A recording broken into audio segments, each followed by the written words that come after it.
Hey peeps, we are back. We are talking Love After Lockup, Season 3, Episode 4.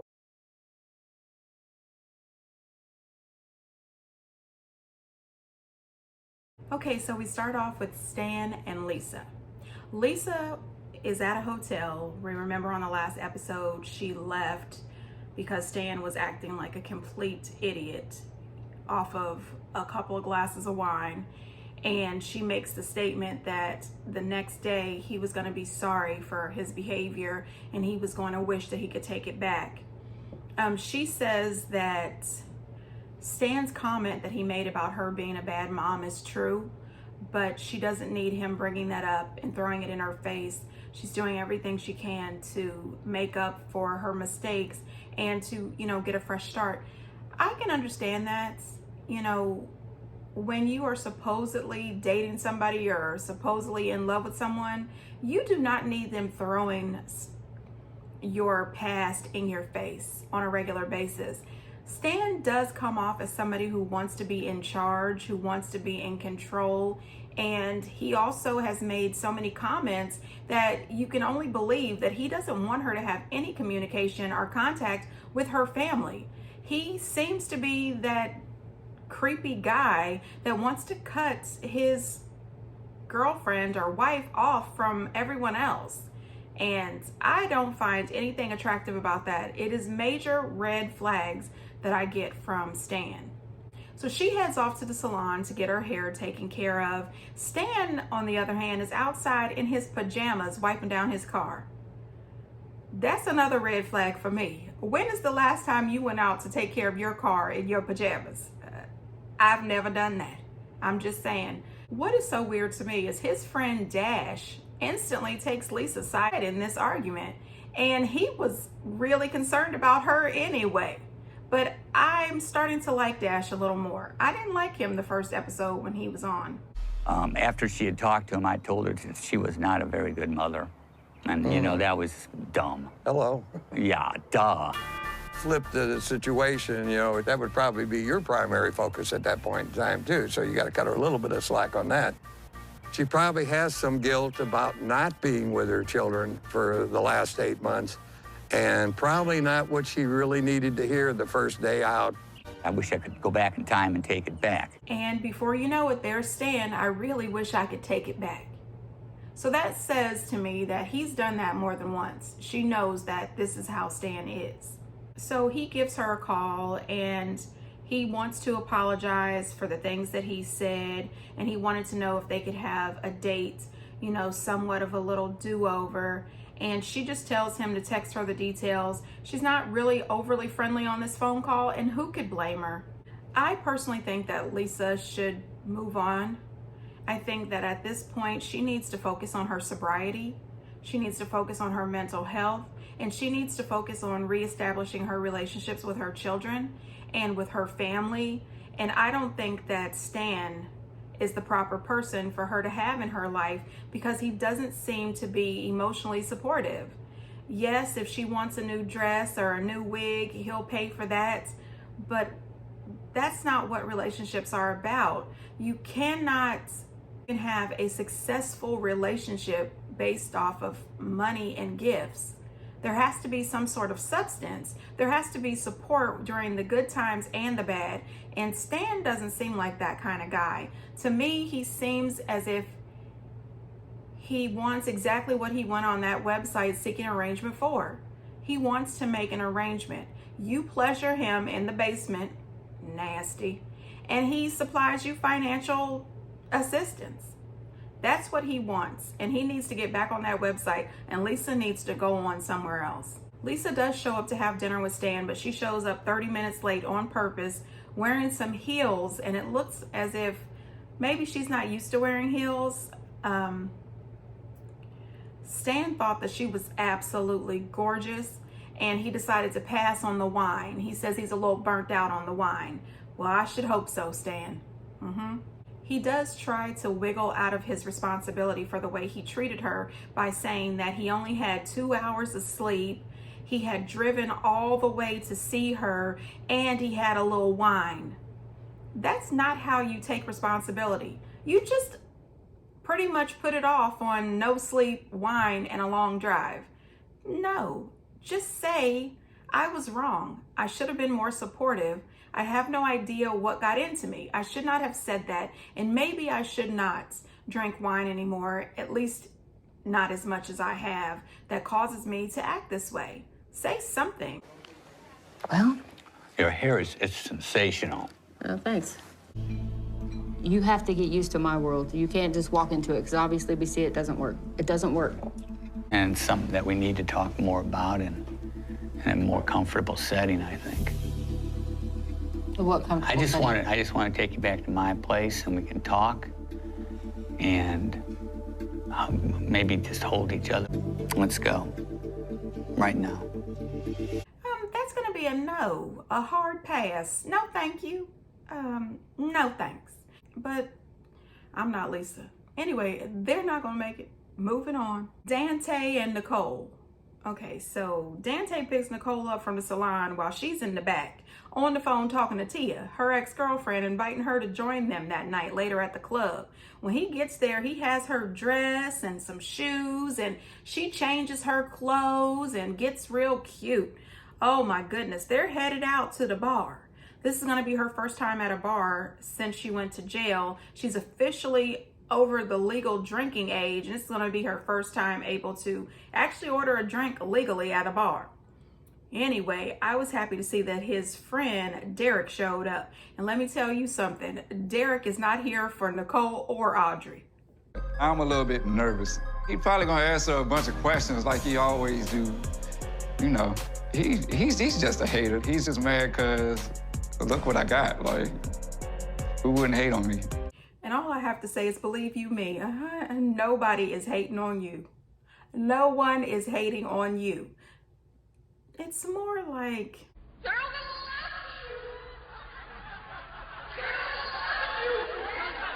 yeah, I'm laughing. I'm just saying, buddy, it's not okay. When we were in prison together, she talked about him every day, about how much she loved him. I don't believe neither one of you. Who is nobody? My friend might come tonight. What friend? Her name's Tia. I mean, I talked about her to you a few times. Have you slept with her? I had to go to the bathroom. Oh, that you do. No, you need to answer that damn question. Oh, my God. Tia with a strap on, okay. Now you Whoa! see That bitch ain't never hit me with a strap. Know that. She my mother.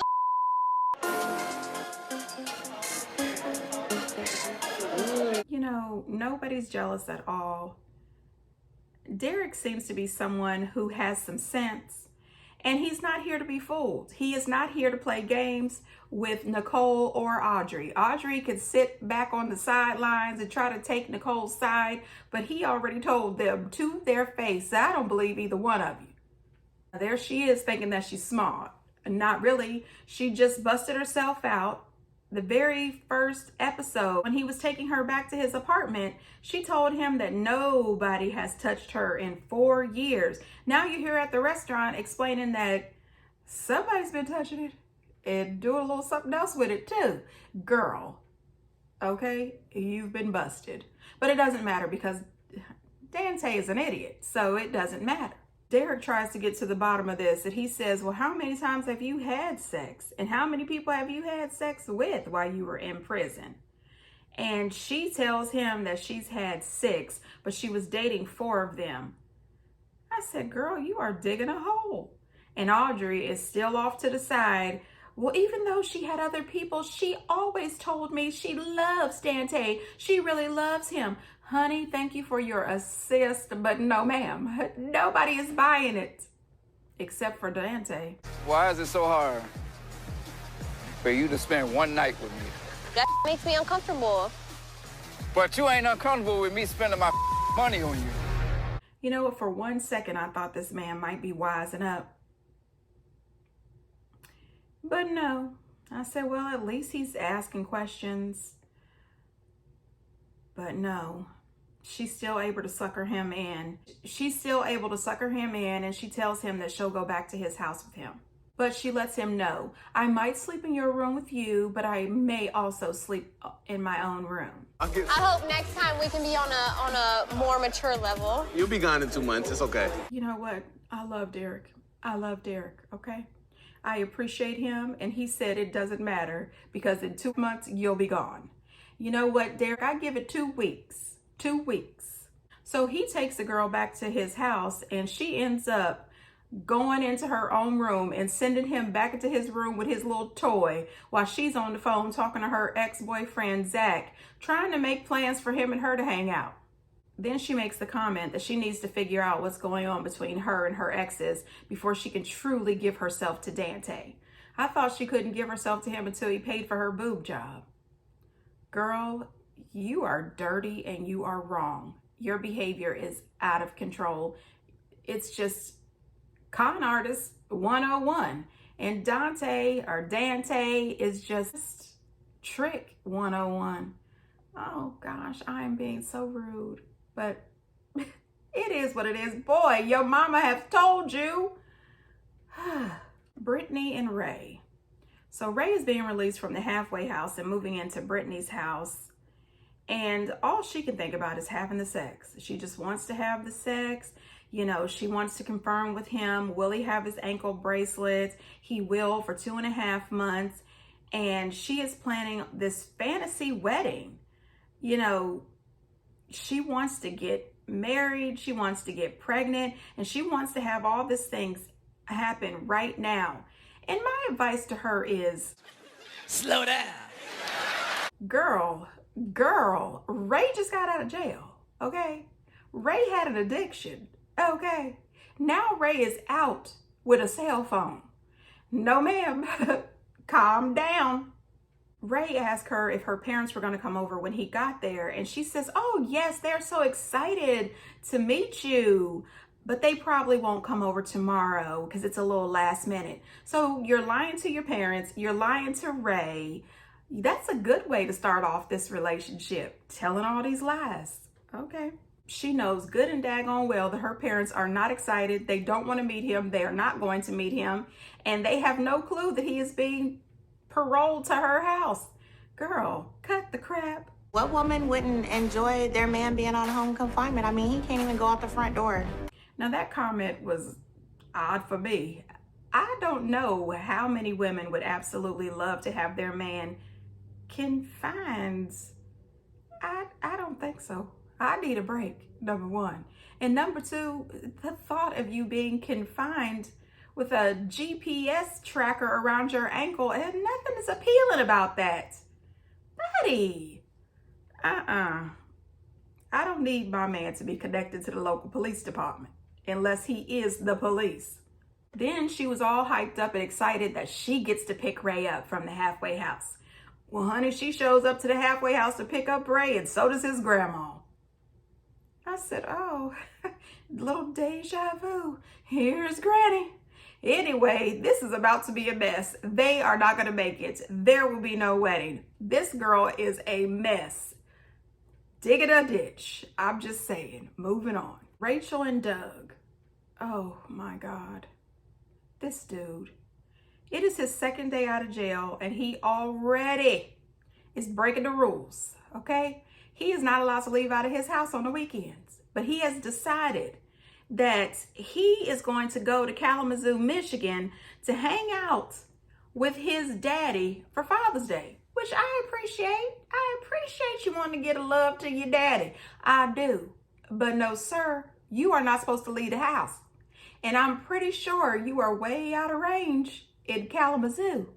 So he tries to call his probation officer, but he's not getting an answer. And I said, why are they shocked that they're not getting an answer for the probation office on a Sunday? No, as far as I know, they work Monday through Friday, 8 to 5. Are you kidding? Anyway, he leaves a voicemail that tells them that he's decided that he's going to go to Kalamazoo to visit his daddy for Father's Day. And Rachel is truly concerned. She does not like this idea. And I tell you, I would not like this idea either. And I also tell you what, I would not get in that car. You are not getting pulled over with that ankle monitor on and arrested while I'm in this car. What if they arrest me too? Because I am the one who is helping you across Michigan. And I know you're not allowed out the house on Sunday. I'm just saying, nope. Doug's taking a huge risk, and nothing's gonna stop him, and I'm seeing a completely different side, and I'm just not really comfortable with it. I'm nervous. I'm super nervous. Like I said, she has every right to be nervous and concerned. And my thing is, this is just step one of all the dumb things that he's about to do.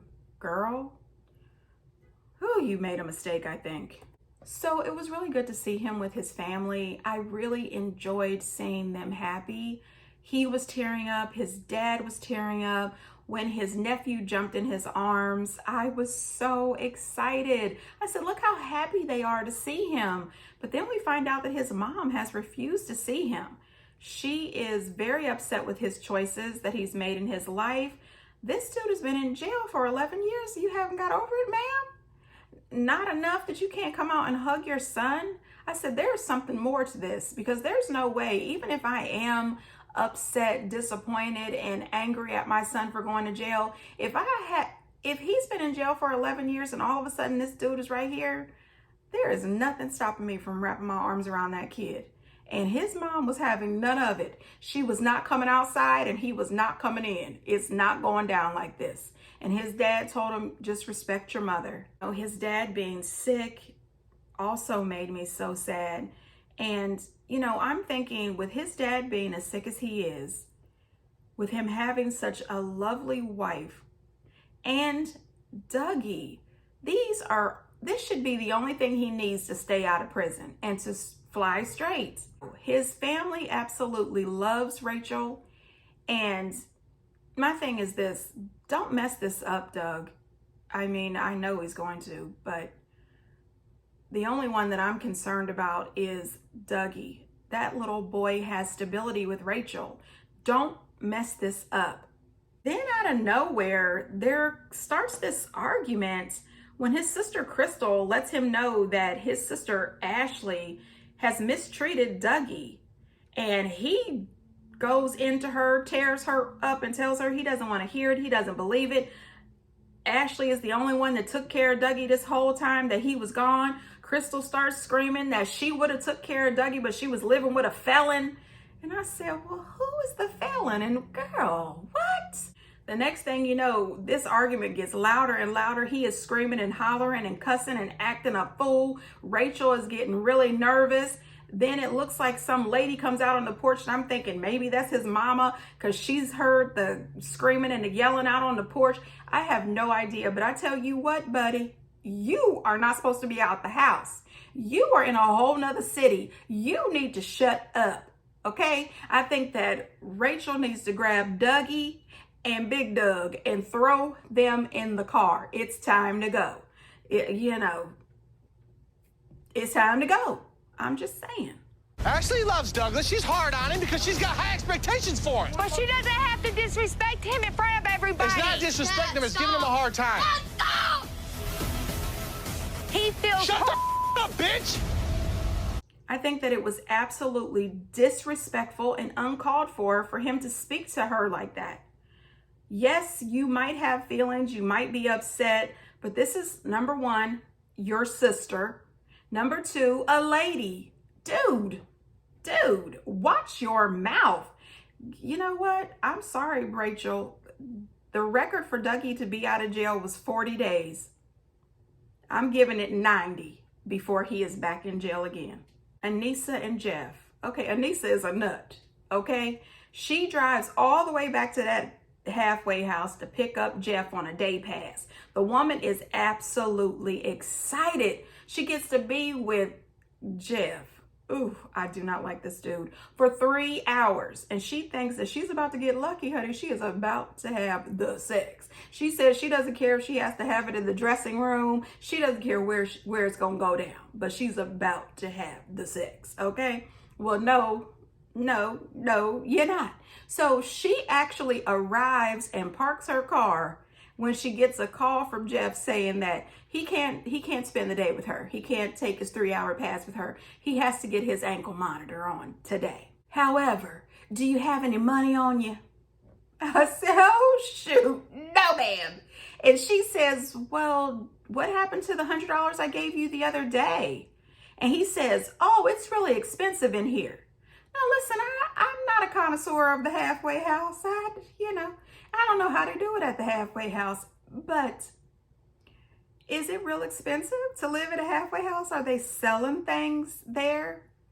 You know, he spent $100 in one day at the halfway house. What are you buying, Jeff? I don't know, a little soap, a little deodorant, a little toothpaste, $100?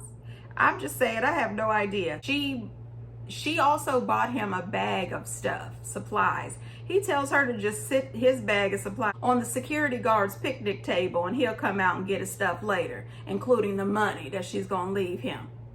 And she sets it out there for him, and she gets a little bit of an attitude, because she was extremely excited and ready for the sex.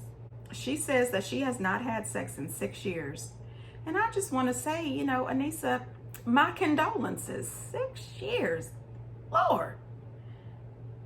Anyway, she says that Kyle told her that Jeff was just like feeding a dog. And now she's starting to think that Kyle was right. You think? He is a stray. It's the same thing as if I leave food out for cats, they think I owe them. They're here constantly. That's why I don't do it. I'm just saying, Anissa, you are a mess, okay? You are 51 years old. You are supposed to know better. Honey, listen, these people are wrecking my nerves. They really are, but I'm into it, honey. Let me tell you, I'm watching every second. Anyway, you guys, get down in the comments. Let me know, what are you thinking about this season? Which couples do you think is gonna make it? Which couples do you think are not? Who do you think is the craziest couple so far? And until next time, bye.